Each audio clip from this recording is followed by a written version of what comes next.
মানে আজি গৌৰীপুৰ আৰক্ষী থানাৰ উত্তৰ ফালে শিলেৰপাৰ গাঁও পঞ্চায়তৰ শামজনীকুটি দ্বিতীয় খণ্ড মানে এই শিলেই নদীটোত ৰাতিপুৱা 5:30-6টামান বজাত মাছমৰী এজনৰ জালত মুছলিম আলী মোৰ ভাই হয় তাৰ জালত এই সাপটো মানে আবদ্ধ হৈছে।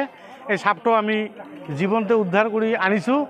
আনাৰ পিছত ৰাইজৰ মাজত হোৱা দোৱা লাগিছে।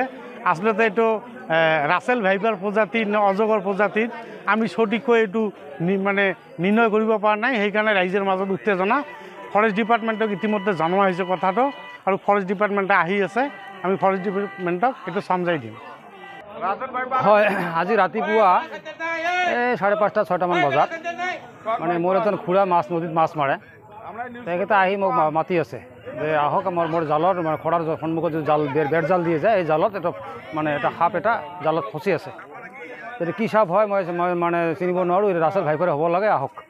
তেতিয়া আমি গ'লোঁ। আমি গৈ পেলাই চালোঁ হয় একচুৱেলি যিটো আমি সচৰাচৰ যিটো আমাৰ কি সাপ দেখোঁ, অজগৰ সাপ দেখোঁ, পাইথন বুলি যিটো কয়, এইটোৰ লগত ইয়াৰ অলপ বৈসাদৃশ্য আছে, মানে অলপ মিল নাই। যাৰ কাৰণে আমি এনে জানো যে আজি বিশেষকৈ আমাৰ নামনি অসমৰ বঙাইগাঁৱত যিটো আমাৰ ৰাছেল ভাইপাৰ আৰু মানে কি প্ৰকোপ বাঢ়ি বৃদ্ধি পাইছে, ঠিক একেদৰে আমি এইটো মানে বিভিন্ন দেশত বা বিশেষকৈ বাংলাদেশত যি সময়ত ৰাছেল ভাইপাৰৰ সন্ত্ৰাসৰ সৃষ্টি কৰিছে, ৰাইজৰ মাজত এটা আতংক সৃষ্টি হৈছিল। ঠিক আমাৰ মানুহৰ মাজতো কৌতূহলৰ সৃষ্টি হৈছে, সঁচাকৈয়ে এইটো ৰাছেল ভাইপাৰ নে অজগৰ সাপ। যাৰ কাৰণে আমি সাপটো তাৰ পৰা লৈ মানে যিটো জালত ফাঁচি আছিল আমি বহুত কায়দা কৌশলেৰে আমিতো নাজানো, এইবিলাক আমাৰ ভয়ো লাগে। গতিকে তাৰ মাধ্যম দি আমি বস্তুটো উদ্ধাৰ কৰি আনি ইয়াতে ৰাখিছোঁ। অলৰেডি ডিপাৰ্টমেণ্টত যিটো আমাৰ বিভাগীয় আমাৰ বিট অফিচাৰ আছিল তাক জনোৱা হৈছে, ফৰেষ্ট বিট অফিচাৰ জনোৱা হৈছে, ইহঁতে আহি আছে বুলি কৈছে।